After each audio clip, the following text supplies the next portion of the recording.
அம்பேத்கர் அவர்களுடைய பொன்மொழியால் நான் இந்த உரையை ஆரம்பம் செய்கிறேன். என்னை அடிமையாக்க நினைக்கும் உன்னை அழிக்க வேண்டும் என்று நினைப்பது என்னுடைய கடமை.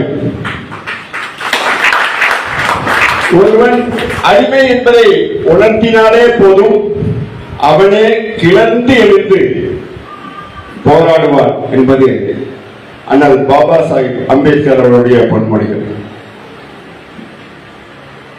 ஒரு 8 வருடத்திற்கு முன்பு மக்கள் ஜனநாயக முன்னேற்ற கழகம் என்ற ஒரு அமைப்பை நாம் துவங்கும் போது ஆரம்பத்தில் நாம் எடுத்த கொள்கை என்பது இளைய சமுதாயத்திற்கு அரசியலில் உயர் பதவிகளும் அதிகாரங்களும் கொடுக்க வேண்டும், சட்டமன்ற மாமன்ற பாராளுமன்றங்களில் இளைய சமுதாயத்தினுடைய கால்தடம் பதிய வேண்டும், அப்படி பதியும் போதுதான் ஊழலற்ற நேர்மையான மக்களுக்கான மனிதநேயமிக்க ஆட்சிகள் நடைபெறும் என்று நாம் ஆரம்பித்தோம். ஆரம்பித்து 1 வருட காலத்திலேயே இந்த மைக்ரோ பைனான்ஸ் தொடர்பான பிரச்சனைகளை மக்கள் ஜனநாயக முன்னேற்ற கழகத்தின் வளர்ச்சிக்காக இறைவன் சட்டவிரோத குண்டர்களை உருவாக்கி நம்மை எல்லாம் எதிர்க்க வைத்து அனுப்பினார். ஆரம்ப காலகட்டத்தில் நிறைய அண்ணர்கள் பேசின மாதிரிதான் நான் இந்த பிரச்சனையை தொடும்போது இன்னைக்கெல்லாம் சில பேர் கொஞ்சம் மரியாதையெல்லாம் பேசிட்டா கூட போன் போட்டுறாங்க, தலைவர் மரியாதையெல்லாம் பேசிட்டாங்க, அவனை ஒன்று இல்லைன்னு பண்ணிடணும் அப்படின்னு. பல வருடங்கள் என்னை சட்டவிரோத குண்டர்கள் வாடா போடா என்றும் இன்னும் அவமானமான வார்த்தைகளில் என்னை, என் அம்மாவை, என் மனைவி எல்லாம் திட்டினார்கள். அந்த காலகட்டங்களில் இன்னைக்கு கூடி சில நேரம் பொறுமை இல்லாம கோவப்பட்டு கூடி பேசிடுவாங்க, செந்திலான சொல்ற கட்டி வைக்க பார்த்துக்கலாம்னு சொல்ற காலங்கள்லாம் வந்துருச்சு. ஆனா அன்னைக்கு அதெல்லாம் நான் பெருசுபடுத்தவே இல்லை. ஏன் பெரிதுபடுத்தலைன்னா, இந்த சபையில ஒரு மனிதன் இவ்வளவு மக்கள் முன்னால ஒரு தரக்குறைவான வார்த்தைகளோ அல்ல தரக்குறைவான செயல்களோ செய்கிறார்கள் என்றால் அது அந்த மனிதனுடைய வீட்டில் அவர்கள் வளர்த்த விதம், அவர் அந்த சமுதாயத்தில் வளர்ந்த விதம், அவருடைய இழிவான நிலை, அவர் ஒரு இழிவானவர் என்பதுதான்.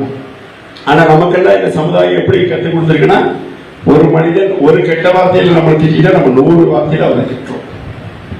ஆனா அந்த காலகட்டத்தில் அப்படி நான் திட்டியிருந்தேனோ உணர்ச்சி வசப்பட்டிருந்தாலோ இந்நேரம் என்னை விட பல களங்களில் அறிவு சார்ந்த சட்டம் சார்ந்த போராளிகள் எல்லாம் இந்த மண்ணில் வந்தார்கள்.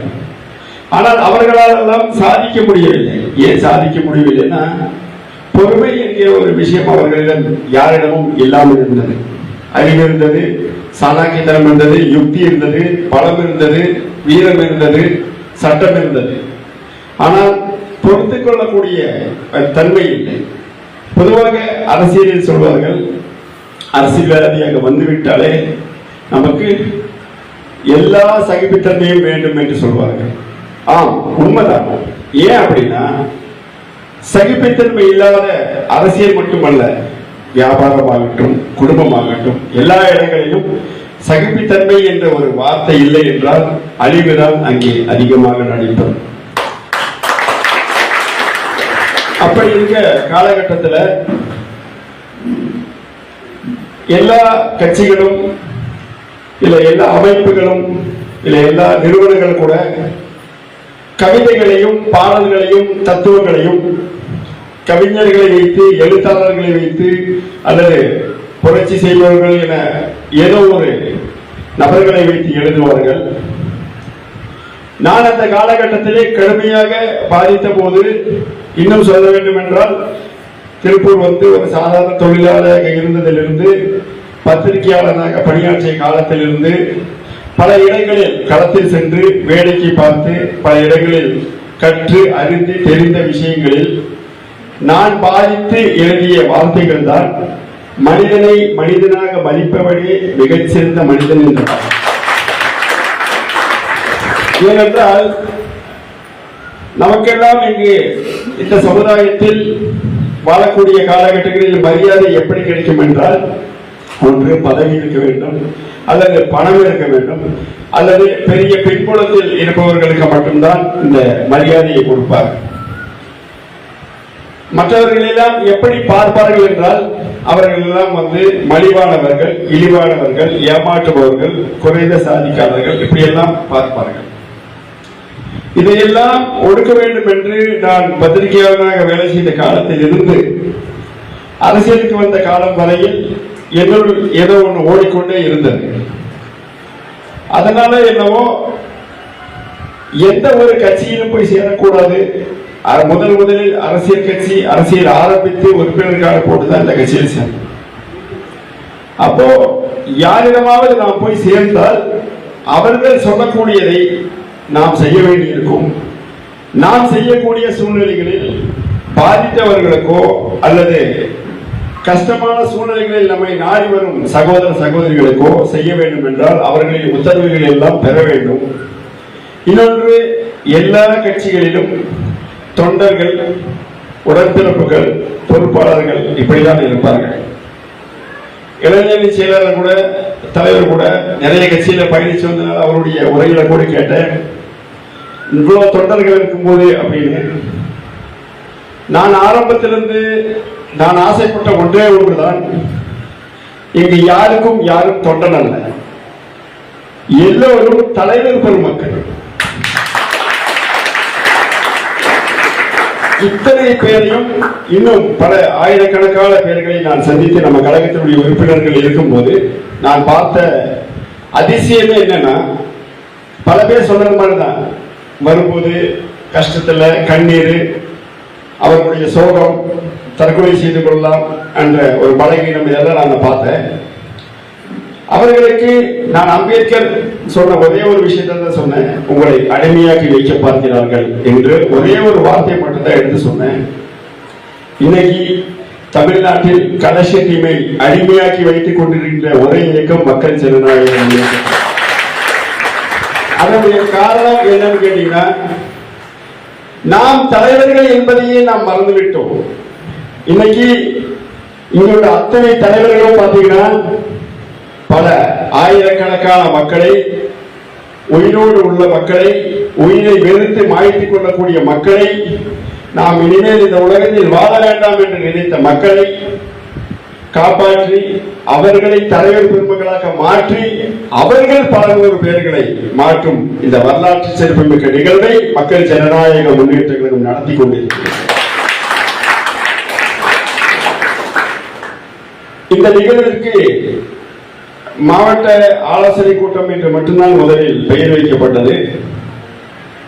அப்போ மாவட்ட அமைப்பு செயலாளர் அக்கா ஜோதி அவர்கள் இந்த மாதிரி நீங்க வரணும் அப்படி சொன்னாங்க. எனக்கு ஒரே ஆச்சரியமா இருந்துச்சு, என்னடா இந்த மாதிரி வரணும்ன்றாங்க அப்படி. ஏன்னா ஆரம்ப காலகட்டத்தில் 10 பேர் உட்கார வச்சு ஒரு மீட்டிங் போட்டதுக்கு நான் ரொம்ப கஷ்டப்படுறேன், ரொம்ப சிரமப்பட்டிருக்கோம். அதற்கு காரணம் என்னன்னா, நம்மளுடைய சட்டப்பிரிவு தலைவரான லோகநாதன் அவர்கள் சொன்ன மாதிரி, ஒரு மதத்தை சார்ந்தோ, ஒரு இடத்தை சார்ந்தோ, ஒரு சாதியை சார்ந்தோ, அல்லது ஏதாவது ஒரு கவர்ச்சிகரமான உணர்ச்சிகளை தூண்டக்கூடிய ஒரு வன்முறையை தூண்டக்கூடிய ஒரு கட்சி ஆரம்பித்திருந்தால் இலகுவாக நடத்தியிருக்க முடியும், பல லட்சக்கணக்கான மக்களை காண்பித்திருக்க முடியும். ஆனால் நாம் எடுத்ததெல்லாம் என்னவென்றால், ஒவ்வொரு மனித உயிரும் ஒரு பலம் வாய்ந்தது, திறமை வாய்ந்தது, அறிவு சார்ந்தது.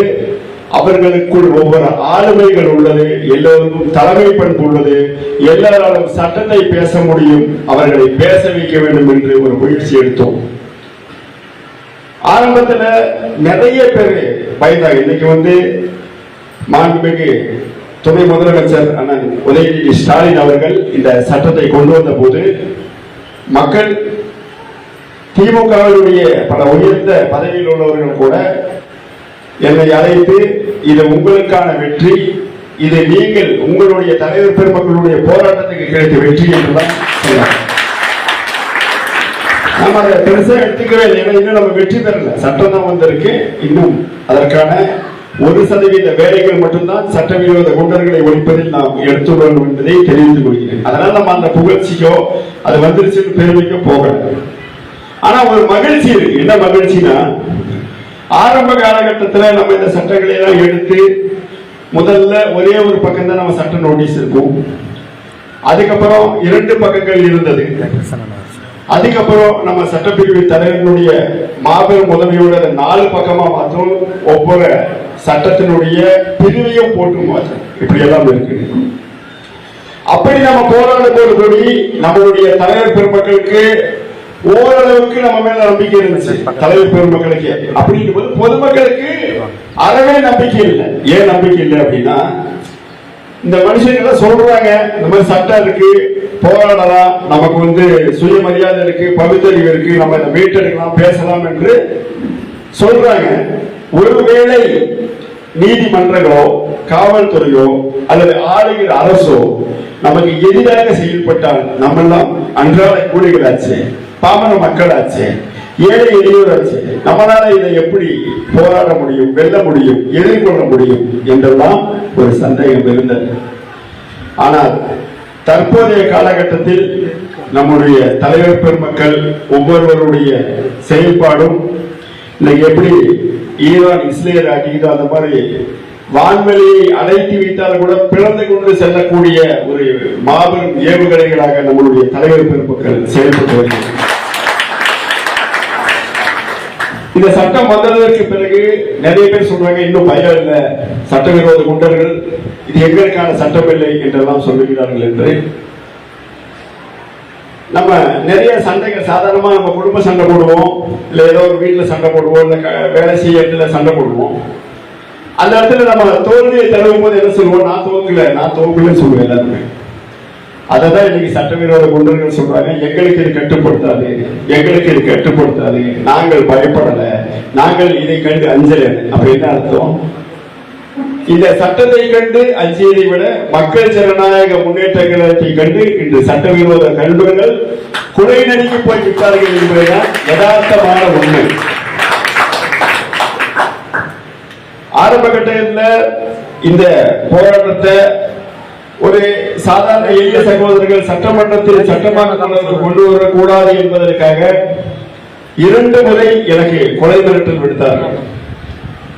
அந்த கொலை மிரட்டல் விடுக்கும் போது கூட இன்னைக்கு ஆதரிக்கக்கூடிய பல கட்சியினுடைய தலைவர்கள் எனக்கு தனிப்பட்ட முறையிலும் அல்லது என்னுடைய நண்பர்கள் அவர்களுக்கெல்லாம் அலைபேசி கொடுத்து அவர்கள் அலைபேசியில் அழைத்து தயவு செய்து இவரை வேற ஏதாச்சும் ஒரு போராட்டத்தை போராட சொல்லுங்க, இந்த போராட்டம் என்பது கடினமானது, பெரிய கார்பரேட் கம்பெனி எதிர்க்கிறாரு, அவரை உண்டு இல்லைன்னு பண்ணிடுவாங்க அப்படின்னு சொல்லி நமக்கு நல்லது சொல்ற மாதிரி நிறைய ஆலோசனைகளை சொன்னாங்க.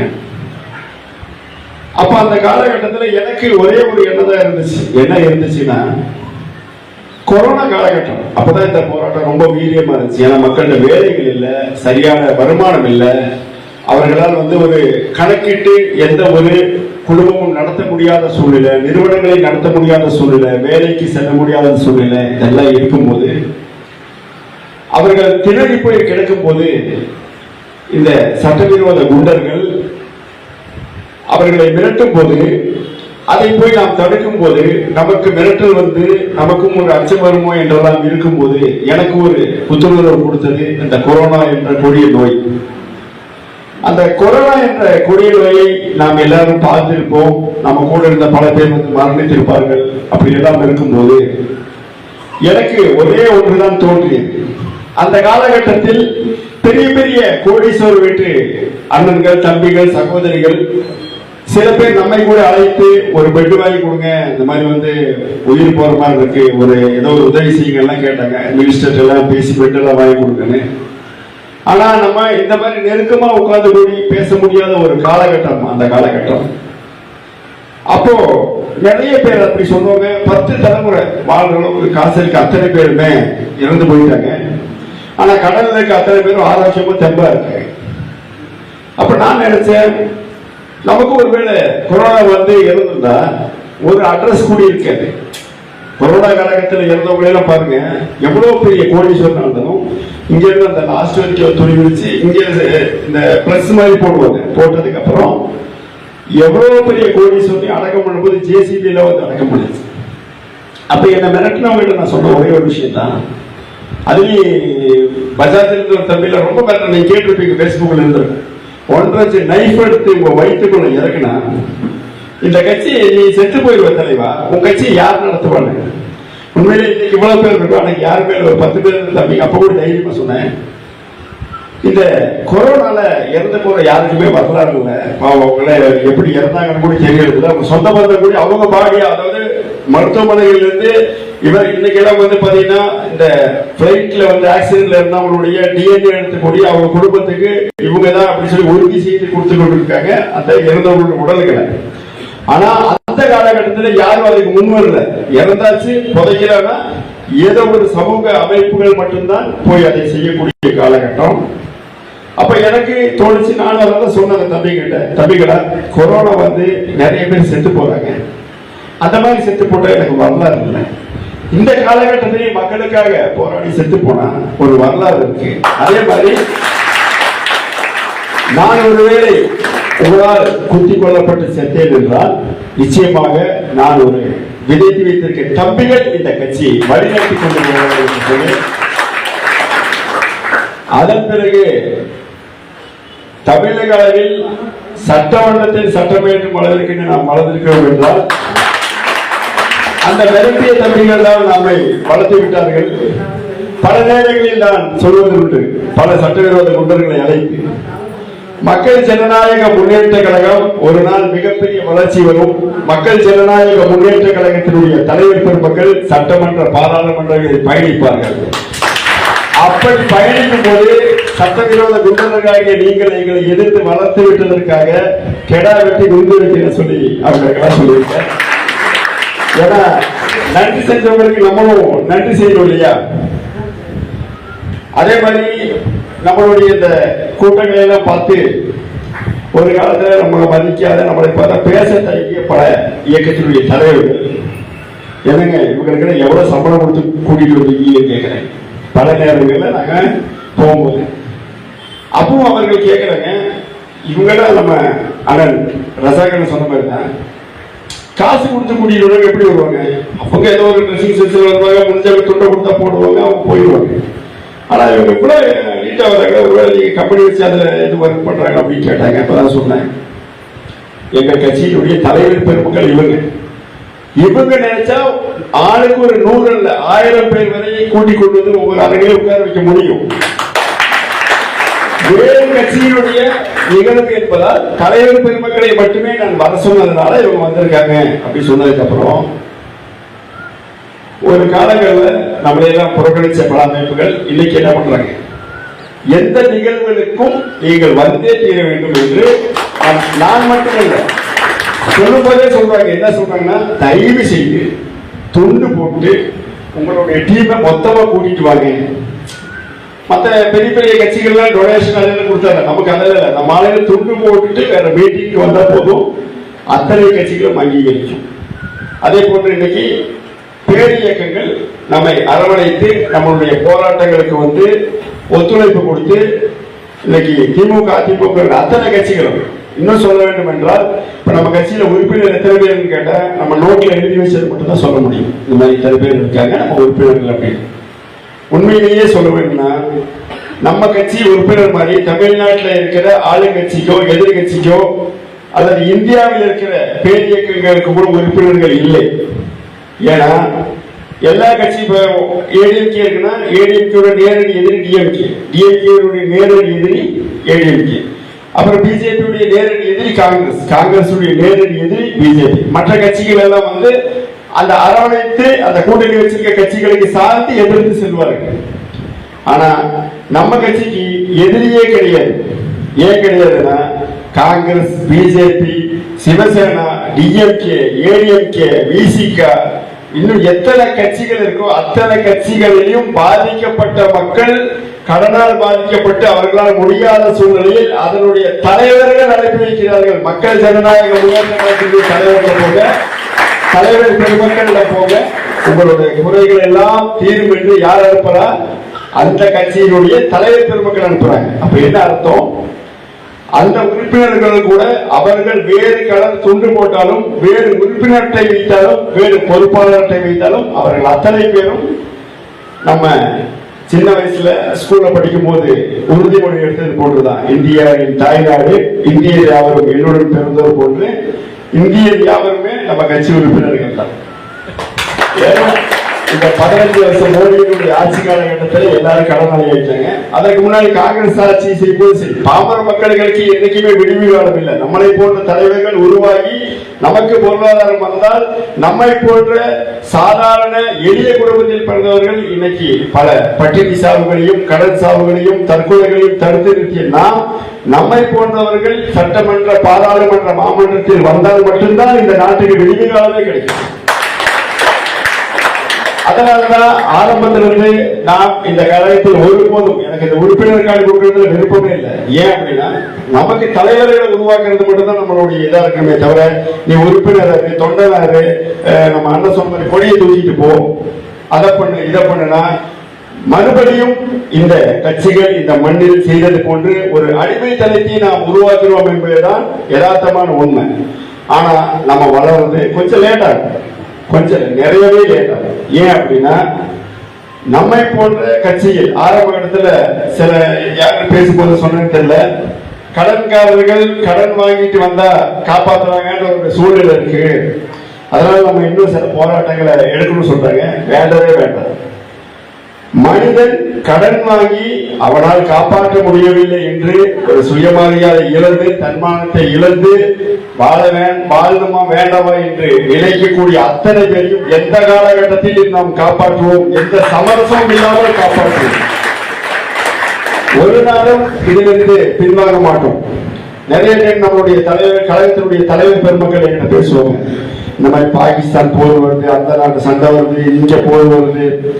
எனக்கு எதுவுமே மைண்ட்ல ஓட மாட்டேங்குது, இன்ன வரைக்குமே ஓட மாட்டேங்குது. எனக்கு ஓடுறதெல்லாம் நம்ம கூட இங்க பிறந்து ஒண்ணுக்கும் வழி இல்லாம அடுத்த தலைமுறைக்கு படித்து பட்டதாரிகளாக உருவாக்கி நல்ல வேலைக்கு போகணும்னு சொல்லக்கூடிய அந்த சட்டவிரோத குண்டர்கள் உருவாக்கிவிட்டு நம்மளையே மிரட்டுகிறார்கள். இதை எப்போது நம்ம ஒழிப்போம்?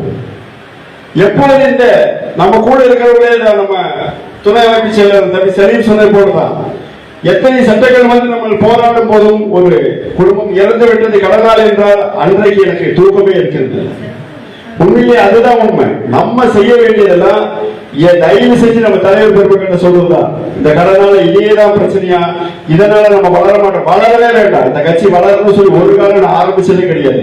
நம்மளால முடியறது நம்ம வாழ்நாள்ல நம்ம இருக்கிற நேரத்தில் நம்ம வாழும் காலத்துல நம்ம கூட இருக்கிற வாழ வைக்கணும்னு நினைச்சுதான் இது ஆரம்பிச்சுமே தவிர, இந்த கட்சி சட்டமன்றத்துக்கு போகும், பாராளுமன்றத்துக்கு போகும், மாமன்றத்துக்கு போகணும் ஆரம்பிச்சது இல்லை. அதனாலதான் ஆரம்பத்தில் உங்க எல்லாத்தையும் சொல்றேன், இந்த கட்சி ஆரம்பிச்சோட நான் முதல்ல ஏற்ற உறுதிமொழி என்னன்னா, ஒரு காலமும் நான் தேர்தலில் போட்டியிட மாட்டேன். I am not a king, I am a king maker. அத்தனை கட்சியும் உருவாக்கக்கூடிய ஒரு இடத்துக்கு மட்டும்தான் நான் வருவேன். நான் ஒரு எலெக்ஷன்ல நிற்கணும்னு பிளான் பண்ணியிருந்தா இன்னைக்கு இவ்வளவு சட்டவிரோத குண்டர்களை எதிர்த்து இந்த அளவிற்கு ஒரு வலிமை சேர்த்த என்னால் ஒரு தொகுதியை மட்டுமே இந்த 8 வருடம் பிளான் பண்ணி வேலை செஞ்சிருந்தா இன்னைக்கு நான் அங்க வந்து நாளைக்கு எம்எல்ஏ சீட்டுக்கு நிக்கிற அளவுக்கு வளர்ச்சி கொண்டு வந்திருக்க முடியும். ஆனா நான் மட்டும்தான் இருந்திருக்கேன். இன்னைக்கு தமிழ்நாட்டில் டிஎம்கே தவிர்த்து பல கட்சிகளில் நீங்கள் அத்தனை பேரும் போய் பாருங்க, அவர்களுடைய செயல்பாடுகளை பாருங்க. தலைவரை தவிர வேற யாரையுமே அந்த கட்சியில தெரியாது. அந்த கட்சியில போய் பார்த்தீங்கன்னா அந்த தலைவரோட பேரை தவிர வேற யாருடைய பேருமே தெரியாது. ஏன் தெரியாதுன்னு அவர்களுக்கெல்லாம் பயம். ஒருவேளை என்னை இவன் ஓவர்டேக் பண்ணிட்டான், ஒருவேளை இவன் வேற கட்சிக்கு போயிட்டான். நம்ம கட்சியிலே சில பேர் ஆரம்பத்தில் பயணிச்ச சில பணப்படத்தை தம்பிகள்லாம் பயணிக்கும் போது கேட்டாங்க, தலைவரை இந்த கட்சியில எம்எல்ஏ ஆயிட்டு வேற கட்சியில போயிட்டான், ஒரு 4 பேர் போயிட்டான்னு வேற கட்சிக்கு போயிட்டான், உங்களுக்கு எப்படி இருக்கும், நீங்க என்ன பண்ணுவீங்கன்னு கேட்டாங்க. நான் இப்பதான் சொன்னேன், அந்த அளவுக்கு வளர்ந்தா போதும் இந்த கட்சி. இந்த கட்சியில வாழ்நாள் பூரா நான் தான் தலைவர், வேற யாரையும் அடையாளப்படுத்தாம சுயநலமா இருந்து வளராம இருக்கிறதுக்கு 4 பேர் இந்த கட்சியில எம்எல்ஏ ஆயிட்டான்னு வேற கட்சியில சேர்றாங்க அளவுக்கு வளர்ந்தாலே போதும். அது எவ்வளவு பெரிய விஷயம். அதனால சொல்றேன், எந்த சூழ்நிலையிலும் என்ன நீங்க சட்டமன்ற பாராளுமன்ற மாமன்றத்துக்கு அனுப்பணும் நீங்க நினைச்சீங்கன்னா நீங்க எல்லாரும் சேர்ந்து எனக்கு வேலை செய்யணும். அது வீணா போயிடும். அதுல ஒரு ஆள் போறதுனால எனக்கு அதுல ஒரு துளி அளவும் எனக்கு அதுல ஒரு சந்தோஷமும் மகிழ்ச்சி இல்லை. அதனால உங்கள் அனைவரையும் மாமன்றம் சட்டமன்ற பாராளுமன்றத்துக்கு அனுப்புறதுக்கு உயிரை கொடுத்தாச்சு நான் வேலை செய்யறத அத்தனை பேருக்கும் நான் தெரிவிச்சு கொள்றேன். அதே மாதிரி இது வரைக்கும் நம்ம கழகத்தில் வர அத்தனை பேர் நான் சொல்றது தான், நீங்க உறுப்பினர் சேர்த்துல நடத்தவே வேண்டாம், நடத்தாதீங்கன்னு சொல்றேன். இது வரைக்கும் சொன்னதுதான். ஏன்னா அப்படி சொல்லியே நம்மளால இன்னைக்கு பாத்தீங்கன்னா ஆபீஸ்ல ஒரு 200-300 உறுப்பினர் கார்டு போட முடியாத அளவுக்கு இருக்கு. அத்தனை மாவட்டத்துல கூட கவர் அனுப்புறாங்க, இந்த மாதிரி நீங்க எங்களை உறுப்பினர் சேர்த்துங்க, பொறுப்பு போடுங்க அப்படின்னு. நாம் செய்யக்கூடிய செயல்களை வைத்து மட்டும்தான் நம்மளை நேசித்து வர வேண்டுமே தவிர கவர்ச்சிகரமான விளம்பரங்களையோ அல்லது தவறான பொய்யான வாக்குறுதிகளையோ கொடுத்து நாம் உறுப்பினர்களை சேர்த்து ஆரம்பித்தால் என்னாகும் என்றால், இன்று கட்சிகள் நடத்துவதை போன்று நாம் எந்த ஒரு திட்டமும் இல்லாமல் மக்களை கவர்ந்த ஒரு சூழ்நிலை வரும். ஆனால் நாம் மெதுவாகத்தான் வளருவோம். ஆனால் நம்மளுடைய வளர்ச்சி என்பது ஆலமரம் போன்றது. எந்த சூழ்நிலையிலும் நம்மை விட மரம் மேலே 10 அடி 20 அடி என்றால் கீழே 500 அடிக்கு நம்முடைய வேர்கள். இந்த தலைமுறைக்காக நாம் உருவாக்க வேண்டிய அவசியமே இல்லை. நம்ம சட்டப்பிரிவு தலைவர் சொன்ன மாதிரி தான் வீடியோ எவிடன்ஸ், அதாவது இன்னைக்கு காலகட்டத்தில் ஒரு பாதிப்பு வரும்போது ஒன்றும் இல்லை, வெளிநாடுகளில் நம்மளுடைய சகோதர சகோதரிகள் நிறைய பேர் வேலை செய்வாங்க. அவங்களே சொல்லுவாங்க, இங்க ரொம்ப ஸ்ட்ரிக்ட், இங்கெல்லாம் எதாவது ரெக்கார்ட் ஆயிரும், உடனே மாட்டிக்குவோம் தப்பு செஞ்சாங்க. அந்த சூழ்நிலையை நம்ம நாட்டில் நம்ம உருவாக்கணும். சொல்லுவாங்கல்ல, ஒரு இந்தியா எவ்வளவுதான் சுதந்திரம் அடைந்தாலும் ஒரு பெண் நடு ராத்திரியில் தனியாக நடந்து அவர் பாதுகாப்பாக அவருடைய இல்லத்திற்கு என்று சேர்கிறாரோ அன்றைக்கு தான் உண்மையான சுதந்திரம் நமக்கு கிடைச்சிச்சுன்னு சொல்றாங்க இல்லையா? அந்த சுதந்திரத்தை உருவாக்க வேண்டிய பொறுப்பு மக்கள் ஜனநாயக முன்னேற்ற கழகத்துடைய தலைவர்களுக்கு மட்டும்தான் உள்ளது. ஏன்னா இங்க மட்டும்தான் எப்பேற்பட்ட அயோக்கியத்தனம் செஞ்சு வந்தாலும் இங்க சேர்த்துக்கிற நேரத்தை நம்ம சொல்றது. நம்ம சொல்ற ஒரே ஒரு விஷயம், தனி மனித ஒழுக்கம் இருக்கவங்களுக்கு மட்டும்தான் நம்ம கட்சியில இடம், நம்ம கட்சியில பதவிகள் வேணும்னா பாதிப்படைஞ்சவங்களுக்கு தான். நிறைய பேர் சொல்லுவாங்க கடன் வாங்கிட்டு வந்தா அங்க போய் போஸ்டிங் வாங்குறாங்க. ஆமா, ஓப்பனா சொல்றேன், நிறைய பேர் உங்களுடைய போஸ்டிங் எல்லாம் பரிசோதனை செஞ்சு பாருங்க. சின்ன சின்ன கடனால தான் உங்களுக்கு சின்ன சின்ன பதவிகள். நம்ம கட்சியில பொதுச் செயலாளர் பதவி வாங்கணும்னா ஆரம்பத்தில் ஒரு டிமாண்ட் வச்சிருக்கோம். என்ன டிமாண்ட் தெரியுமா? நீங்க 5 கோடி கொண்டு வா, 10 கோடி கொண்டு வான்ற டிமாண்ட் இல்ல. நீ 50 லட்சம் 1 லட்சம் 1 கோடி ரூபாய் கடன்ல பாதிச்சிருக்கணும். கடன்ல பாதிச்சு அதனோட வழியை நீ உணர்ந்திருக்கணும். அப்பதான் இந்த கட்சிக்கு நீ ஒரு பொதுச் செயலாளர் இருந்து பாதிச்சு வர மக்களை நீ காப்பாற்றக்கூடிய எண்ணம் வரும். அதை விட்டு நல்ல காசு பணம் இருக்கிறவங்க தூக்கி ஒவ்வொரு பொறுப்புல தூக்கி உட்கார வச்சா என்ன ஆகும்? நம்ம மாதிரி வரவங்க அந்த பக்கம் போனதுக்கு அப்புறம் என்ன சொல்லுவாங்க, கடன் எல்லாம் கடன் வாங்கிட்டு வந்தாங்க அப்படி போஸ்ட் வாங்கிட்டு பாட்டுருக்காங்க. நிறைய காவல்துறை அதிகாரிகள் கூட ஆரம்பத்தில் என்ன சொன்னாங்க, நிறைய தோழர்கள் நம்ம கூட இருக்க அத்தனை சகோதரர்கள் தெரியும், அடிக்கடியில் ஆகும் என்ன வாடா போல சொல்லுவாங்க. நம்ம நிர்வாகிகள் வருவாங்க, நம்மளுடைய செல்ஃப் டிஃபென்ஸுக்கு அடிச்சதுக்காக வழக்கெல்லாம் பதிவு செஞ்சாங்க. அப்ப சில அதிகாரிகள் சொன்னாங்க, சார் கடன் வாங்கிட்டு போறவருக்கு பூரா இவர் போஸ்டிங் போட்டு கொடுத்தாரு சார், அதுக்கப்புறம் பாத்தீங்கன்னா அவங்க 4 பேர் மிரட்டுறாங்க சார் அப்படின்னு. உண்மைதான், கடன் வாங்கிட்டு போற அத்தனை பேருக்கும் மக்கள் ஜனநாயக முன்னேற்ற கழகத்தில் கடனுக்கு தகுந்த பதவி தான் வழங்கப்படும். திருப்பி சொல்றேன், கடன் கம்மியா இருக்கனால்தான் உங்களுக்கு எல்லாம் மாவட்டம் வார்டு ஒன்றிய போட்டிருக்கோம். லட்சக்கணக்கில் கோடிக்கணக்கில் இருந்தால் எல்லாத்துக்கும் மாநில போஸ்ட் போட்டிருப்போம். ஏன்னா அவர்களுக்கு தான் அதோட வழி தெரியும். அப்பா காசுலையும் சொத்துலையும் அல்லது ஒரு வளர்ச்சியில இருக்கிறவனுக்கு எப்படி கடன் பட்டவர்களுடைய வழி தெரியும். பல நேரங்களில் அந்த நம்மளை விமர்சிப்பவர்கள் தொடர்ச்சியாக கடன் வாங்கிட்டு இவங்க கட்சிக்கு போனா போதும். இடையில கூட ஒரு சம்பவம் நடந்துச்சு. ஒரு மனிதர் 50 லட்சம் ரூபாய் கடன் வாங்கிட்டு நம்ம அலுவலகம் வராரு, சட்டபூர்வமான உதவி செய்யறோம். உதவி செஞ்சதுக்கு அப்புறம் ஒரு நிகழ்வு நடக்குது. அந்த கடன் போட்ட கடன் அந்த கடனாளிக்கு கடன் கொடுத்த மக்கள் அதுல ஒரு 10-15 பேர் என்கிட்ட கெஞ்சரா ஒரு நபர், தலைவரே நீங்க தான் பேச முடியும், உங்க அலுவலகம் வரோம், நீங்க பேசி விடுங்க, நாங்க பணம் வாங்கிக்க முடியும், நாங்க அவரை ஒண்ணும் பண்ண மாட்டோம். அப்படி பேசிய நபர் அடுத்த நாள் ஒரு வாட்ஸ்அப் ஆடியோல சொல்றாரு, அந்த கட்சி தலைவர் இருக்கல அவன் தான் ஃபர்ஸ்ட் ஃப்ராடு. அங்க கடன் வாங்கிட்டு போனோம்னா நம்ம எல்லாம் கையை கட்டி தான் நிக்கணும், கடனானவங்களுக்கு மட்டும்தான் அங்க உரிமை கிடைக்கும். உண்மைதான், அவன் ஃப்ராடுன்னு சொன்னதுனால நம்ம ஃப்ராடாக போறோமா? அப்படி பாதிக்கப்பட்ட மக்கள் பக்கம் நிற்கிற பல தலைவர்கள் ஒரு காலத்தில் போராடி கொண்டிருந்த போது வாழ்நாள்களில் அவர்கள் மீது சேற்றை வாரி அழிப்பார்கள். அதே மாதிரி அவதூறுகளை அள்ளி வீசுவார்கள், இழிவான செயல்களை தெளிப்பார்கள். நம்ம எல்லாருக்கும் அப்படித்தான் வந்திருக்கும். நிறைய பேர் நம்ம கிட்ட பார்த்து அவனே நம்ம கடன் வாங்கி பிரச்சனை தான் நம்ம வந்து முடிச்சிருப்பான். ஆனா என்ன சொல்லுவாங்க, இவங்க எல்லாம் வந்து கடன் வாங்கிட்டாங்க, அப்படியே போய் செட்டில் ஆயிட்டாங்க. அவங்களுக்கு நம்ம தான் முடிச்சு கொடுத்துருப்போம், நம்ம சகோதர சகோதரிகள் பேசியிருப்போம், அவர்களுக்காக நம்ம நேரத்தை விட்டுருப்போம், வேலையை விட்டுருப்போம், சம்பளத்தை விட்டுருப்போம், நம்ம குடும்பத்தை விட்டு கூட ஓடி இருப்போம். ஆனா என்ன சொல்லுவாங்க, இவர்கள் வந்து இந்த மாதிரி கடனை வாங்கி கொண்டு அங்க பொறுப்போங்க உட்கார்ந்துருக்காங்க. வந்து உட்காரு, உன்னை யாரு வேண்டாம் சொல்லுமா, சொல்லுமா யாருக்காச்சும் வந்து கடன் வாங்கிட்டு வராத, பொறுப்பா வராதன்னு. அதே மாதிரி பல பேர் சொல்லுவாங்க, கடனை வாங்கிட்டு ஒரு 6 மாதம் காலம் நீங்கள் அவகாசம் பெற்றுக் கொடுக்கிறீர்கள், சரி அப்ப அதுக்காக நீங்க என்ன பண்ணணும், திருப்பி அவங்க கட்டுறாங்களா ஃபாலோ பண்ணுது, அது நம்ம வேலையா?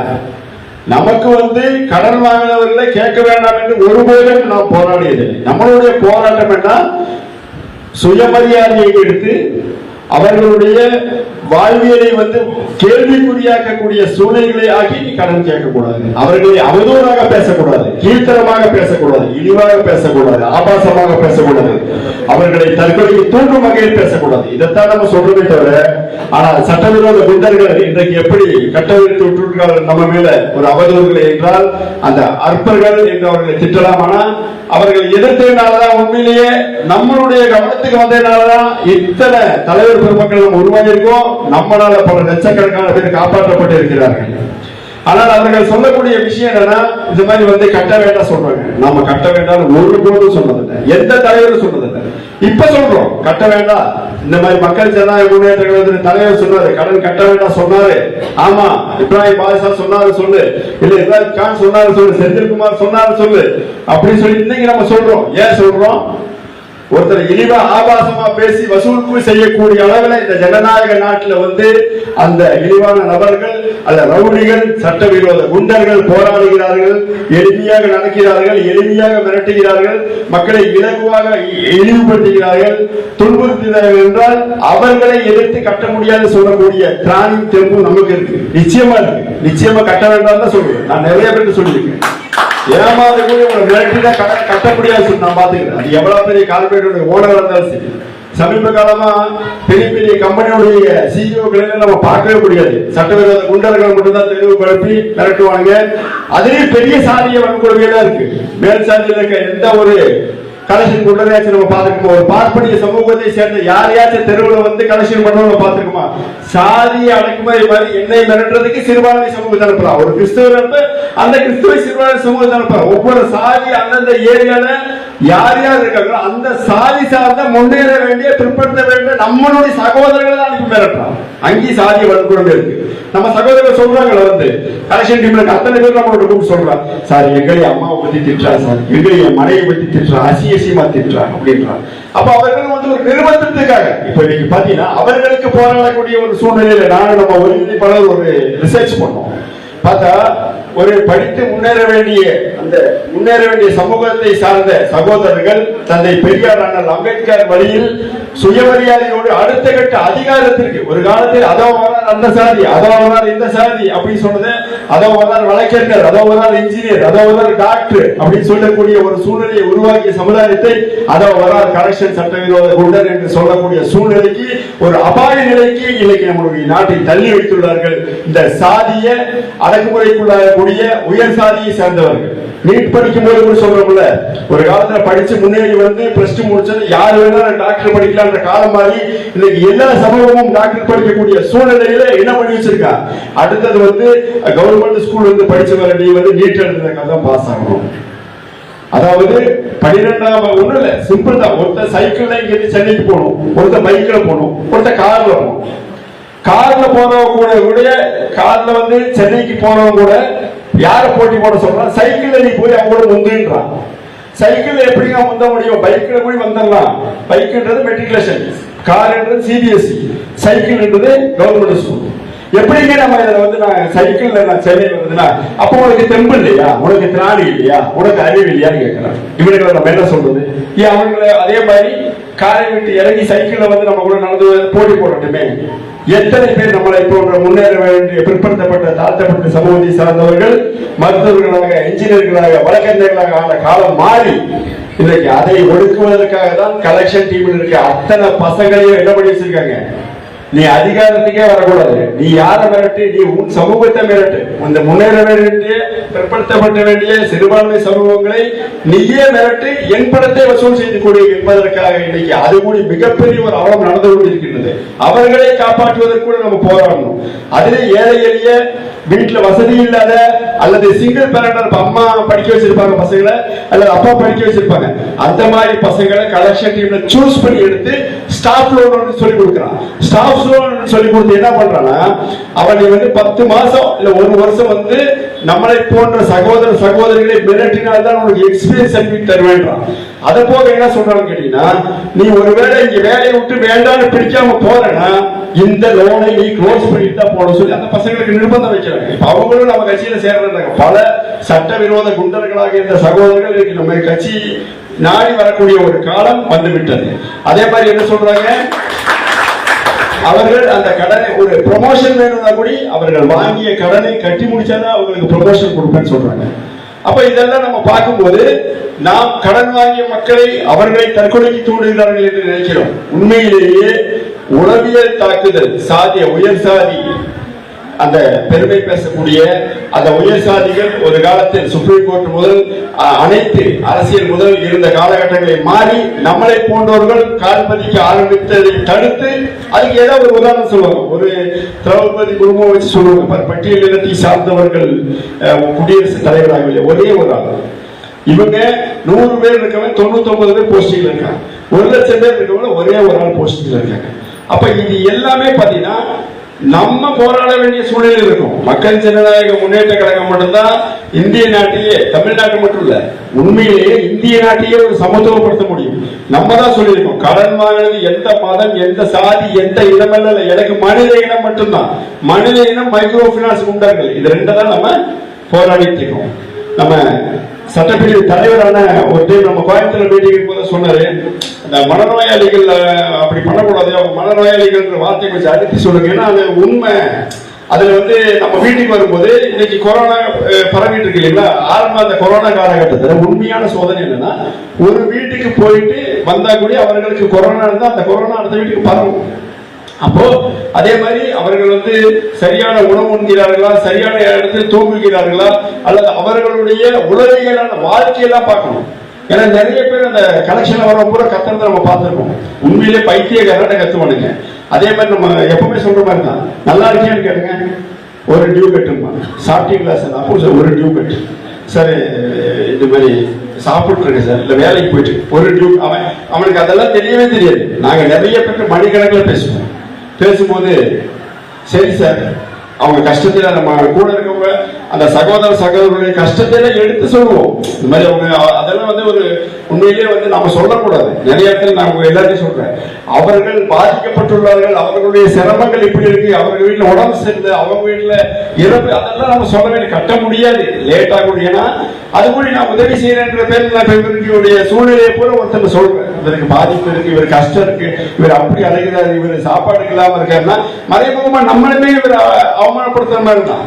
அதனால தயவு செஞ்சு நான் உங்க எல்லாத்தையும் சொல்றதுதான், இப்போ இங்க வந்து பேசும்போது உங்க எல்லாத்தையுமே ஒரு அதிர்ச்சியை நான் பார்க்கறதுனா, இன்னைக்கு வந்து கட்சியில் வந்த மாதிரி சரிங்க, நான் இப்படி வந்தேன் சேர்ந்து, நான் இப்படி ஈர்க்கப்பட்டு, நான் அப்படி நீங்களே தலைவர்கள் ஆயிட்டீங்க, உங்களுக்கு ஒரு ஃபேன்ஸ் இருக்கு.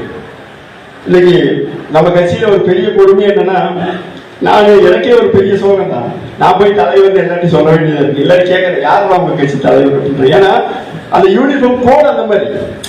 ஒரு பெரிய சம்பவத்தை சொல்றோம், நம்ம திருப்பூர் மாவட்டத்துடைய ஐடி விங் தலைவர் கோபாலகிருஷ்ணன் நம்ம சொல்றோம், கோயம்புத்தூர்ல ஒரு எஸ்பி வேல்மணி ஐயாவுடைய திருமண நிகழ்வுக்கு நாங்க போறோம். திருமண நிகழ்வுக்கு போகும்போது நான் வழக்கமா எப்பவுமே ஒரு நிகழ்ச்சிக்கு போகும்போது ஒரு 5 கிலோமீட்டர் 10 கிலோமீட்டர் முன்னாடி ஒரு ரூம்ல போய் அப்புறம் தான் ட்ரெஸ் சேஞ்ச் பண்ணுவோம். அப்படி இருக்கும்போது அவர் நல்லா ட்ரெஸ் பண்ணிட்டு உட்காந்து இருந்தாரு. அன்னைக்கு நம்ம காரு சொந்த கார்ல என்ன பண்ணோம், அன்னைக்கு ஒரு வாடகை கார்ல எடுத்து போறோம். அந்த டாக்ஸி டிரைவர் அவரை பார்த்து ஃபேன் போட்டு விடுறா, ஏசியை போட்டு விடுறா, எல்லாமே பண்ணலாம். அதுக்கப்புறம் ஒரு குறிப்பிட்ட தூரத்துக்கு அப்புறம் நம்ம ட்ரெஸ் சேஞ்ச் போட்டு போகும்போது யாருக்கு தலைவர் அப்படின்னு அப்புறம் சொல்றேன், எல்லாருக்கும் தலைவர் மாதிரி இருக்கீங்களே. காவல்துறை வந்து அவருக்கு வணக்கம் வச்சாங்க, வழியில செக் போஸ்ட் இருக்கவங்க என்ன பார்த்தா கூட விட்டுருப்பாங்க, அவரை பார்த்தோன்னே வணக்கம் வச்சுட்டு வண்டியை போக சொல்லிட்டேன். அப்ப இதுதான் நம்ம சொல்றோம். இதுதான் நம்ம ரசாயன சொன்ன மாதிரி நம்மளுடைய அந்த உடை நாகரிகம், தனிமனித ஒழுக்கம். என்ன சொல்ல, நம்ம எவ்வளவு கடன் வாங்கணும்ன்றது யாருக்கும் தெரிய வேண்டியதில்லை. இப்ப இஸ்லாமியர்கள் வந்து இந்த நோம்பு வைப்பாங்க இல்லையா, அதுல யார் நோம்பு வச்சாங்க இல்லைன்னு யாருக்குமே தெரியாது, யாருக்கும் சொல்ல மாட்டாங்க. அந்த மாதிரிதான் இருக்கணும். அது ஒரு மதத்துக்காக சொல்ல, யாரு நம்ம கடன் வாங்கியிருக்கோம், எங்க வாங்கியிருக்கோம், எதுக்கு வாங்கியிருக்கோம், ஏன் கட்ட முடியும்னு எவருக்கும் சொல்ல வேண்டிய அவசியம் இல்லை. சட்டங்கள் என்ன சொல்லுது? இன்னைக்கு ஒண்ணும் இல்லை. நம்ம பிரியங்காவை பத்தி நிறைய பேர் ரசாக்கள்லாம் பேசும்போது அனுதாபம் பேசுறாங்க. எனக்கு அந்த அனுதாபமே தோணல. ஏன் அப்படின்னா, அவங்க நாலேஜ் டைம் நிறைய அவங்க வீடியோ பாக்குறேன். உனக்கு ஆர்மி ரூல்ஸ் தெரியுமான்னு கேட்கறாங்க. அவங்க டிகிரி முடிச்சு 4 டிகிரி முடிச்சு வந்து அவங்க கேட்கற கேள்வி என்னன்னா, உனக்கு ஆர்மி ரூல்ஸ் தெரியுமா, உன் ஐடி கார்டை கொடு, உன் ஆத்தன்டிகேஷன் லெட்டர் இருக்கான்னு கேட்கறாங்க. அப்போ பரிதாபமா பேசாதீங்க தயவு செஞ்சு. நீங்க நிறைய கூட்டத்தில் நம்ம பார்த்திருக்கோம். இங்க வந்து நிறைய தலைவர் பெருமக்கள் உங்களுக்குன்னு சொல்லி ஒரு ஃபேன்ஸ் இருக்கு. இன்னைக்கு ஒண்ணு இல்லை, நம்ம சலீமோட யூடியூப் போய் பாருங்க, 4.8 லட்சம் மில்லியன் பேர் வந்து வியூஸ் இருக்காங்க. எனக்கு கூட 1 மில்லியன் தான் வியூஸ் வந்து. அப்போ அந்த மாதிரி இங்க யார் தலைவர்னு தெரியாம நமக்கு சொல்லி ஒரு ஃபேன்ஸ், நமக்கு சொல்லி ஒரு விசிறிகள் வந்து உருவாக்கி நம்ம அடுத்த கட்டத்துக்கு போயிட்டோம். ஆனா நம்ம எல்லாரும் எப்படி இருக்கோம்? இந்த ஒரு காலத்துல அந்த நம்மள எல்லாம் அடக்கி வச்ச கும்பல்கள் மாதிரி இனிமே நாங்க இல்லைங்க, நீங்க சொல்றது கேட்க நம்ம தலைவர்கள் ஆயிட்டோம். நம்மளை தாண்டி பல லட்சம் பேர் ஒவ்வொருத்தருடைய நம்ம தெற்கு மாவட்ட செயலாளர் வந்து அவர் ஒரு புலவர் மாதிரி. நான் கூட பல இடத்துல ஒரு டைம்ல போய் அடிதில எமோஷன் ஆயிட்டேன். அவர் அப்பவும் வந்து புலமையில பேசிட்டு இருக்காரு, இந்த சட்டவிரோத குண்டர்கள் பாருங்கள் என்ன செய்ய பாருங்க. அப்ப நானே வியந்து போயிட்டேன். உண்மையிலேயே அது ஒரு போர்க்களம். வாய்ப்பமான ஆகியோசம் வெளியே வந்து நான் எல்லாத்துக்கும் சமாதானம் சொல்ல முடியும். நானே அந்த காலத்துல ரொம்ப ஒரு வேகமா செயல்படுறோம். ஏன்னா அந்த சட்டவிரோத குற்றம் அவ்வளவு உணர்ச்சியை தோன்றான். அந்த இடத்துல கூட நிதானமா பேசிட்டு இருக்காரு. நிறைய பேர் கேட்டாங்க, உண்மையிலே இவர் யாருங்க, இவர் யாருங்க இப்படி அந்த பொறுமையா அந்த காலத்துல. அப்ப இதுதான் சொல்றோம், நம்ம யாராவது ஒவ்வொருத்தருமே அந்த உணர்ச்சி வயப்பட்டு பேசக்கூடிய சூழ்நிலை கூட நம்ம அடுத்த தலைமுறை தலைவர்கள் உருவாக்கிட்டோம். நம்ம தலைவர்கள் என்ன பண்ணிட்டு இருக்கோம் அடுத்தடுத்து இதான் இவரு நம்ம முபாரக் பாஷா பத்தி எல்லாம் சொல்லணும். அவரை பாத்தீங்கன்னா உண்மையிலேயே ஆறு ஒல்லியா இருக்காரு. நம்ம வந்து அவர் என்ன அப்படின்னு நினைக்கிறோம். அவர் பாத்தீங்கன்னா நம்ம கட்சியில பொறுப்பு எடுத்தீங்கன்னா வடக்கு மாவட்டத்துடைய அமைப்பாளர் அவ்வளவுதான். ஆனா அவர் முடிக்கிற பிரச்சனை எடுத்தீங்கன்னா கழகத்துல மேல்மட்ட தலைவர்கள் பிரச்சனை வந்து நான் அவர்கிட்ட தான் கூப்பிட்டு சொல்லுவேன். தலைவர் அப்படின்னு அவர் முடிச்சிருப்பாரு. அதே மாதிரி கர்நாடகால, ஆந்திரால, மும்பைல மைக்ரோ பினான்ஸ் பிரச்சனை குறித்து உண்மையிலே தேசிய போஸ்டிங் கொடுக்கணும். இதுதான் சொல்றேன், நம்மளுடைய தலைவர்களுடைய ஆளுமை. அதே மாதிரி தயவு செஞ்சு எல்லாரும் மன்னிச்சுங்க, ஏதாச்சும் ஒருத்தருடைய ஆளுமைகளை பத்தி ஏதோ பேசுறேன் என்னடா நம்மளை பத்தி பேச முடியும்னா பேசும்போது வந்து இந்த மாதிரி நிகழ்வுகள்லாம் வந்து நடக்கும் சத்தியமா நான் எதிர்பார்த்தது இல்லை. சில பேர் சொல்றாங்க இது ஒரு சின்ன கூட்டம், நம்ம இன்னும் நிறைய என்ன பொறுத்தளவுல இதெல்லாம் என்னுடைய வரலாற்று நிகழ்வில் நான் எதிர்பார்த்த மிகவும் மனம் நிறைந்த கூட்டம். அதனால நீங்க நினைக்கிற மாதிரி இது ஒரு சின்ன கூட்டங்கள், இது ஒரு சின்ன விஷயம் அப்படின்றதெல்லாம் இல்லை. இந்த மாதிரி பெரிய பெரிய கட்சிகள் நடத்த முடியவில்லை, அவர்களுடைய பொறுப்பாளர்களை உட்கார வைக்க முடியல. இன்னைக்கு இங்க வந்திருக்க அத்தனை பேரும் பொறுப்பாளர்கள்.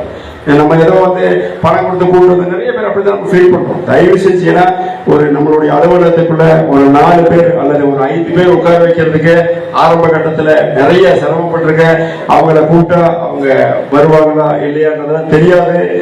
அதே மாதிரி நம்ம இந்த எலக்ட்ரிக்கல் எல்லாத்தையும் நம்ம சொல்லுங்க, வீடியோ பதிவு, வாய்ஸ் ரெக்கார்டிங் அப்படின்றது ரொம்ப முக்கியமானது. இந்த மைக்ரோ பைனான்ஸ்ல வந்து நாங்க நிறைய வழக்குகள் சந்திக்கும் போது காவல்துறையில சொல்ற விஷயம் என்னன்னா, சார் இவங்க தான் போன் பண்ணி வர சொன்னாங்க, அந்த சட்டவிரோத குண்டர்கள் என்ன பண்ணுவாங்க. அதே மாதிரி தயவு செஞ்சு நான் இது உங்களுக்கு சொல்லித்தரேன் நினைக்காதீங்க, நீங்க பலருக்கும் சொல்றதுக்காக உங்களுக்கு நான் வகுப்பு எடுக்கிறேன். அதாவது சட்டவிரோத குண்டர்கள் அழைக்கும் போது வராத பணம் இல்லைன்றதை ரெக்கார்ட் பண்ணி வைக்க சொல்லுங்க. அதே மாதிரி வந்தாலும் வீடியோ எடுத்து ரெக்கார்ட் பண்ண சொல்லுங்க. அதாவது இன்னைக்கு பல பாலியல் குற்றங்கள்ல கூடி பாத்தீங்கன்னா வீடியோ எவிடன்ஸ் மட்டும்தான், டிஜிட்டல் எவிடன்ஸ் வந்து எந்த சூழ்நிலையிலும் மாற்ற முடியாதது. அதனால் வந்து நீதிமன்றங்கள் கூட தீர்ப்பை உடனடியாக வழங்கிய வரலாறு நம்ம தமிழ்நாட்டில் இருக்கு. அதனால நீங்க எல்லாரும் வீடியோ எடுக்க சொல்லுங்க, அலைபேசியில ரெக்கார்ட் பண்ண சொல்லுங்க, நீங்களும் ரெக்கார்ட் பண்ணுங்க. அதே மாதிரி நாம் எல்லாருமே மீண்டும் மீண்டும் அடுத்தடுத்த கூட்டங்கள் இந்த மாதிரி வரும்போது நாம் செய்ய வேண்டிய விஷயம் என்னன்னா, நீங்க எல்லாம் வந்து எத்தனை பேரை காப்பாத்துனீங்கன்ற வரலாறுகளை பேசுங்க. தயவு செஞ்சு உங்க வரலாறுகளை ஏன் வரலாறோ பேசுறதுனால நம்ம ஒன்றும் ஆக போறது இல்லை. அதனால நம்ம வந்து உட்கார்ந்து நேரங்கள் வெறியமாக உள்ளதா, நம்ம எத்தனை பேரை காப்பாற்றணும், நம்ம எப்படி எல்லாம் காப்பாற்றணும், இல்லை இதுல உங்களுக்கு என்னென்ன சந்தேகங்கள் இருக்கு. அதே மாதிரி நம்ம வாட்ஸ்அப் குரூப்லயும் சரி நிறைய பேர் பேசி அந்த ஆடியோ போடுறதுன்னு நம்ம கேட்டுட்டு இருக்கோம். எந்த அளவிற்கு நம்ம வளர்ச்சி அடைஞ்சிருக்கோம். ஆனா நம்ம எல்லாருமே ரொம்ப எளிமையா, பண்பா, பக்குவமா நம்மளுடைய எந்த ஒரு தோரணைகளையோ இல்ல நம்மளுடைய பெருமைகளையோ பேசாம இன்னுமே நம்ம தன்னடக்கத்தோட பேசுறது வந்து என்னால உணர முடியுது. இன்னும் நிறைய பேசணும் அப்படின்றது என்னோட ஆசை தான். ஆனா நேரங்கள், நம்ம வந்திருக்க தூரங்கள், அதே மாதிரி நம்மளுடைய காலங்கள், இன்னைக்கு ஞாயிற்றுக்கிழமை நம்ம எல்லாரும் குடும்பத்தோட இருந்து நம்ம அனைவரும் வந்து நாளைக்கு வேலைக்கு செல்லக்கூடிய ஒரு சூழ்நிலைகள்லாம் இருக்கு. இந்த சூழ்நிலைகள்ல நான் திரும்ப திரும்ப சொல்ற ஒரு விஷயம் தான், 10 கோடி நான் முகநூல பதிவு போட்டேன். விஜய் மல்லையாவை நீங்க காப்பாற்ற, ஆமா அவருக்கும் எங்க அட்ரஸ் தெரிஞ்சுதான் வந்திருப்பேன், நிச்சயமா காப்பாற்றிருப்போம், நாடை விட்டு ஓடி இருக்க மாட்டேன், சட்டத்தை சொல்லிக் கொடுப்போம் தான் சொன்னேன். அண்ணன் சொன்ன மாதிரி, நம்ம சட்டப்பிரிவு தலைவர் சொன்ன மாதிரி நம்மளால சட்டம் படிக்க முடியாததெல்லாம் கிடையாது. ஒன்றும் இல்லை, இன்னைக்கு இருக்க அத்தனை பேரும் என்ன, நம்ம பிறக்கும் போது ஆண்ட்ராய்டு போனோடைய பிறந்தோம், இன்னைக்கு எப்படி எல்லாம் நம்ம யூஸ் பண்றோம் சிந்திச்சு பாருங்க. சட்டங்கள் அப்படின்றத நம்ம வந்து தெரிஞ்சுக்கங்க. இன்னொன்னு, நீங்க எல்லாரும் பொது வாழ்க்கைக்கு வந்துட்டீங்க. இனிமே நீங்க உங்களுடைய விளையாட்டு என்ன மாதிரி தான் நீங்களும் உங்களுடைய விளையாட்டுகளையோ நகைச்சுவைகளையோ அல்லது தனி சுதந்திரங்கள் எல்லாமே இலக்கத்தான் செய்யணும். ஏன் செய்யணும் அப்படின்னா, நம்மை நம்பி பல 100 பேர், பல 1000 பேர் உயிரை மாய்த்துக் கொள்ளாமல் இவர்களிடம் சென்றால் காப்பாற்றுவார்கள் என்று நம்மை நாடி இருக்கிறார். அதனால் என் பேரன்பு கொண்ட தலைவர் பெருமக்களே, நீங்கள் எல்லாம் மீண்டும் மீண்டும் சொல்கிறேன், பல தலைவர்களுக்கு தலைவராகி விட்டீர்கள், பல அரசியல் கட்சிகள். நான் சொல்லவில்லை, இதெல்லாம் வந்து நான் வந்து உங்களை மிகைப்படுத்துவதற்காக சொல்லவில்லை. பல அரசியல் கட்சி தலைவர்களோடு எனக்கு தொடர்பு உண்டு. பல அரசியல் களங்களில் நாங்கள் பயணிக்கும் போது உங்களுடைய தலைவர் பெருமக்கள் போன்ற ஒரு ஹானஸ்ட் இல்லை, ஒரு யூனிஃபார்ம் கோடு இல்லை, ஒரு நீட்லெஸ் எதையுமே நான் பார்த்ததில்லை. அவ்வளவு அருமையாக உள்ளது என்று சொல்கிறார்கள். இதை நாம் பல லட்சங்களாக மாற்ற வேண்டும், பல கோடிகளாக மாற்ற வேண்டும் என்பது நமக்கு எண்ணம் இருக்கு. ஆனா அதை விட நீங்கள் உறுப்பினர் சேர்த்தணும், கட்சி வளர்க்கணும்ன்றதை தயவு செஞ்சு நினைக்காதீங்க. நிறைய உயிர்களை பாதுகாக்கணும். எப்பேற்பட்ட காலகட்டத்தில் 24 மணி நேரத்திலையும் ஒரு பாதித்த ஒருத்தர் மக்கள் ஜனநாயக முன்னேற்ற கழகத்தை நாடினால் நாம் உயிரை காப்பாற்றப்படலாம் என்ற எண்ணத்தை விதைத்துள்ளோம். அதை நீங்கள் பல்லாயிரக்கணக்கில், பல லட்சக்கணக்கில் விதைக்க வேண்டும். நான் மற்றவர்களை போன்று மீண்டும் மீண்டும் சொல்கிறேன், கட்சியை வளர்த்து கொடுங்க, நம்ம அப்படி போகணும்லாம் தேவையே இல்லை. வாழும் காலத்துல நம்மளால முடிஞ்சது, ஆண்டவனை தவிர இது வரைக்கும் நான் யாரையும் பயந்ததில்லை. ஏன் சொல்றேன் அப்படின்னா, பல நேரங்கள்ல இந்த மைக்ரோ பினான்ஸ் எதிர்க்கும் போது இன்னைக்கு இத்தனை பேர் இருக்கீங்க. கொஞ்சம் அதாவது யாருமே இல்லாத போதே நான் பயந்ததில்லை. இவ்வளவு வலிமை வாய்ந்த தலைவர்கள் என்னோடு இருக்கும் போது நான் ஒருபோதும் பயப்பட மாட்டேன். பல பல நேரங்களில் ஆரம்பத்தில் நான் தனிமையா இந்த பிரச்சனைகளை எடுத்து போகும்போது நிறைய நேரத்தில் நம்ம கூட இருந்த சில விஞ்ஞானிகள், ஜோசியக்காரர்களா இருந்தாங்க. நைட்டு ஒரு 8 மணிக்கு நான் ஃபேப்ரிக் பிசினஸ் பண்ணிட்டு இருக்கனால நான் பண்டெல்லாம் போட்டு 10-12 மணிக்கு தான் வீட்டுக்கு போவேன். அப்போ அந்த அன்னைக்கு ஏதாச்சும் ஒரு சட்டவிரோத குண்டரையோ இல்லை ஏதோ ஒரு கட்சிக்காரையும் எதிர்த்திருப்பேன். உடனே போன் பண்ணி நம்ம நிர்வாகிகள் சொல்லுவாங்க, இன்னைக்கு தலைவர் சீக்கிரம் வீட்டுக்கு போக சொல்லு, அங்க அவங்க 4 பேர் நின்று இருக்கா, இங்க ஒரு 10 பேர் நின்று இருக்கா, அப்படி இப்படி சொல்லுவாங்க. அன்னைக்குதான் உண்மையிலே நான் நைட்டு 1 மணி 2 மணிக்கு போயிருக்கேன். ஏன் அப்படின்னா, இறைவனை தவிர நம்ம உயிரை யாரும் எடுத்துட முடியாது. நம்ம உயிரை எடுக்கணும்னு நினைச்சா, நம்ம உயிர் போகணும், உயிர் எடுக்கணும்னு நினைச்சா எவ்வளவு பெரிய எக்கோட்டை கூட நம்ம இருந்தாலும் நம்ம உயிரை எடுத்துட முடியும். பார்க்கறோட பெரிய பெரிய போர்கள்ல எவ்வளவு பெரிய தலைவர். அப்போ நம்ம என்னைக்கு சாகுன்றது நடந்ததில்லை. அதுவும் கொரோனாக்கு அப்புறம் வந்து யார் எப்போ வாழ்வா எப்ப சாகுவான்றதே சொல்ல முடியாத காலகட்டங்கள் இருக்கும்போது, வாழும் காலத்துல நம்ம எல்லாரும் என்ன பண்ணணும், நம்மளால முடிஞ்ச உதவிகளை செய்யணும். அது இலவசமா செய்யணும். அது உயிர் காக்கக்கூடிய சேவைகள் செய்யணும். மற்ற பிரச்சனைகளில் நீங்கள் கவனம் செலுத்துவதில் எனக்கு விருப்பமே இல்லை. நீங்க இனியும் தமிழக அளவில் இல்லை, இந்திய அளவில் இந்த மைக்ரோ பினான்ஸ் பிரச்சனைகளை வீடியோ செய்து பல லட்சக்கணக்கான உயிர்களை காப்பாற்ற வேண்டும் தலைவர்களே என்று அன்போடு கேட்டுக்கொண்டு வாய்ப்புக்கு நன்றி கூறி விடைபெறுகிறேன். நன்றி, வணக்கம்.